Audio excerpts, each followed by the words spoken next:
I think the weather's confused. Yesterday it was raining, and today it's like springtime outside. Like, this is crazy. There's still no leaves on the trees.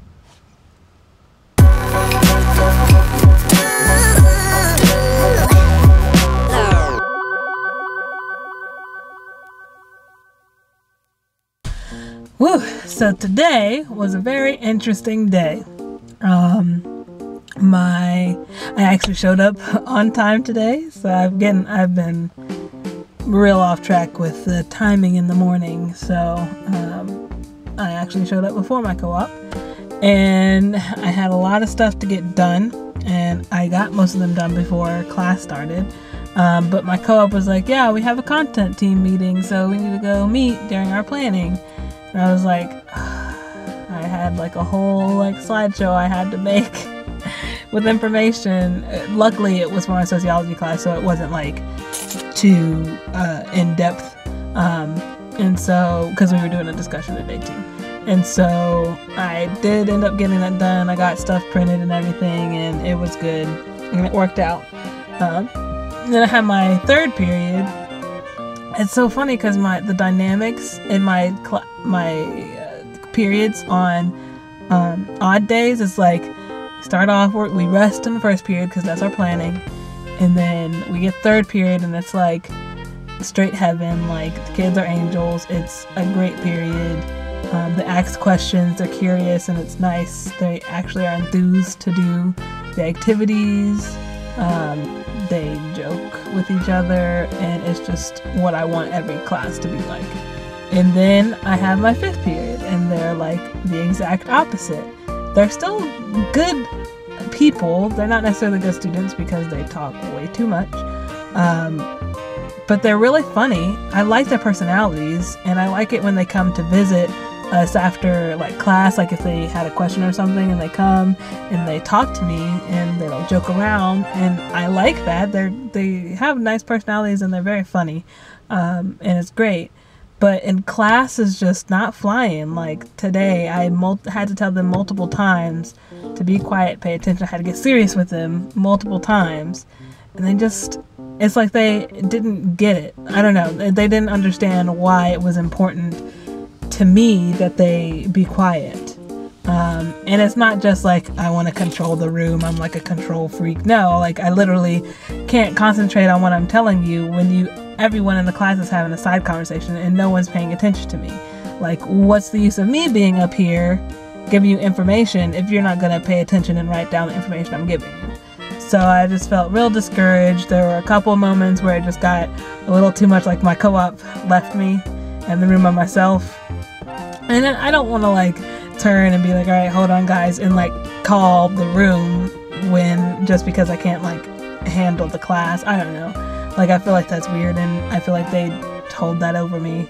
I guess I had to call my co-op to come get me or whatever. So I didn't call him, but they just didn't let me do my job. And I pretty much tried like everything in the book, sort of like kicking people out. I didn't kick anyone out this time because no one, like there wasn't like a spark, like no one yelled at another student or anything. But there was definitely a lot of times where I probably would have and probably should have. But I just don't think kicking a student out of the class multiple times because they're talking, I mean, they're not going to get the information. I guess either way, they're not getting the information, so they might as well be in the classroom where they might look and occasionally write something down instead of out in somebody else's class or roaming the halls or something. Like, I don't know. It's difficult. So, I need to figure out some things with that. I don't really know what I can do differently because like I feel like I'm doing everything I can. They just won't respond in the way that it's supposed to be. So we'll see how we keep going through. But in 2 weeks I go to Panama, and it's gonna just change everything. Like, it's gonna be such the experience. It's gonna be so different. I'm really excited to see how that turns out. We know stuff. We know a lot about the trip. Like, I know my co-op, I know the subject she teaches, I know like where we're living and all that stuff, but there's a lot of unknowns. And so it's going to be an interesting trip. It's going to be very, very, I'm going to have to be very flexible. So I'm usually a go with the flow, flexible type of person, like tell me where you need me type of thing. But if I have to do the things I'm doing there, then I need a little bit more information. So I need to email my co-op down in Panama and see like where they are in their units and everything, and like what they're actually going over, so I can kind of plan, see what she wants us to do. But yeah, so I only have a few more weeks with these group of kids, and we'll see what the next group of kids is like. But like I said, they're not like terrible human beings. Like, they're good people. It's just when I'm trying to be a teacher, they're not good students. And so my co-op can handle them a little bit more than I can. But we'll see what happens with that. So I did not pick them to do my impact study on because I knew they were a little too much. Like, I didn't really know them too. We had a lot of class changes in that period, and so I didn't really know them. From observing them, I was like, yeah, they're a little too rowdy for me to get good results with. And I would have been pulling my hair out trying to get these kids to do good work or do work at all, and listening and getting the information and stuff like that. So I didn't do my impact study on them. My impact study class I have tomorrow. But yeah, so just need to coast through, see if I can reach at least a handful of the students in that class. I know a lot of them get annoyed with the other students and they try and like self-manage, and then like today a couple of the kids were like, we're listening to you, you can keep teaching, we're listening. And I was like, thank you, but I need the whole class to listen to me. Like, I need the whole class to be writing stuff down. I can't have like 5 kids paying attention and like 20 kids just talking on their cell phones. Like, I'm over here one moment trying to get them to be quiet and pay attention, put their phones away, and then the people over there have their phones out and they're talking, they're not paying attention. It's like, I can't be everywhere. It's hard. And so I had those two opposite ends of the spectrum. And then my 7th period, I tried to do a discussion, but we did a BuzzFeed quiz, and then we did some research on our school and the achievement gap and how many different like races and ethnicities are at our school. Are we Title I? All this other stuff. And then we were going to talk about the data we found and talk about, is there an achievement gap at Minchville? We specifically looked at the race and ethnicity just because that's the easier one to talk about, and it's across pretty much all subjects and disciplines.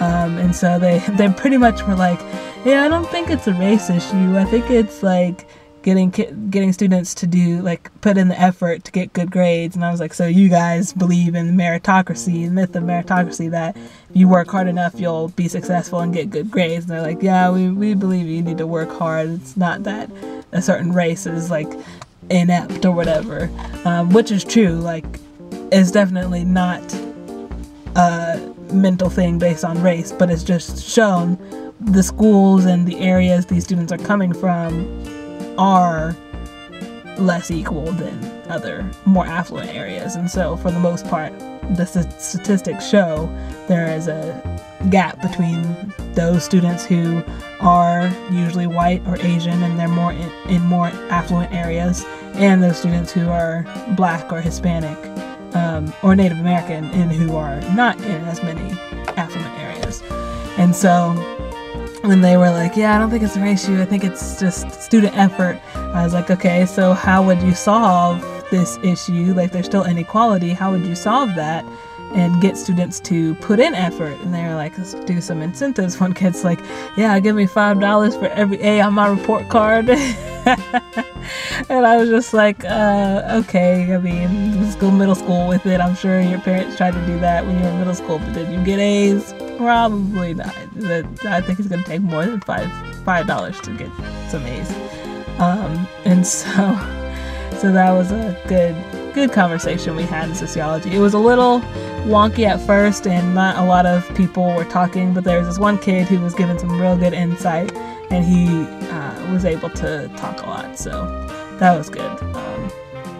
But I have to make sure I have projects in both of my classes, and so I have to make sure in my next few classes that I actually allow them to work on them because they're due next week, and so I have to give them time to actually work on it. So that'll help me lesson plan, because I'll plan to take like 30 minutes of class time to just have them work on their projects, and then the rest of the time, like that rest of the hour, I can do like our notes and activities and stuff. So we try to get some plans going, and I had to do a couple reflections and stuff, and so that'll all be good. But before I go, I did have a bit of drama. Other than my 5th period class, I had a bit of drama. I said I had a job offer in the district I'm currently in. I did not realize the letter they sent me I have to respond to in 5 days. And they sent me that letter on Sunday, which means my 5 days is up tomorrow on Friday. And so I have to make a decision, but the other district I applied to hasn't gotten back to me yet. So like, I don't really know what to do. I talked to some of the teachers today in the teacher's lounge, and they were like, the letter of intent is not like a binding agreement, but it may or may not look good on you if you try to, like, if you renege on it and try and get back into the district. Or I don't want them to think of me as a bad person. I just don't want to work in that district at this time. I want to work in the district that has more of the one-to-one technology. And so I'm hoping to hear back from the technology district, and probably I'm going to call HR or call somebody tomorrow. I'm not too sure who to call. I didn't get good contact information. But I'm going to call someone tomorrow and see if I can get the status of my application. And if anything, I'll just go ahead and sign an intent form for the district that I got a job in, so I make sure I have a job. And then if the other district comes back at me and is like, yeah, we want you to be in our district, I'll just have to say, sorry, I gotta go to the other one. I don't know. So, but I just want to be in a place where I'm confident in, and I feel like the district with all the technology and the good programs for new teachers, I just feel like that's a good place that I want to be. So we'll see how that turns out, and I'll let you know tomorrow. I have a conference tomorrow with my school's program, and so I won't be at school. So if anything, I'll just probably make a short video saying how the HR call went, but I don't know if I'll have anything to reflect on. So we'll see what happens tomorrow. Maybe I'm gonna try out YouTube Live. Maybe, I don't know. We'll see. I'll let you know. I'll Snapchat probably. I'll Snapchat saying that I'm gonna go YouTube Live. I don't know. I don't know who's gonna watch it, but but we'll see. Well, I'll try it out and see what happens. But that's all I have for today. So remember, make today great.